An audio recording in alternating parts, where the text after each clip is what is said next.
For every minute a person is in cardiac arrest and they don't receive defibrillation, their chance of surviving drops by 7 to 10%.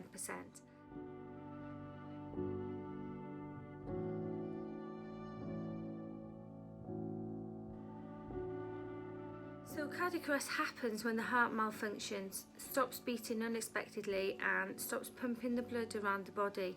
If someone witnesses a cardiac arrest, it's crucial to call 999 for help and start CPR immediately by giving chest compressions.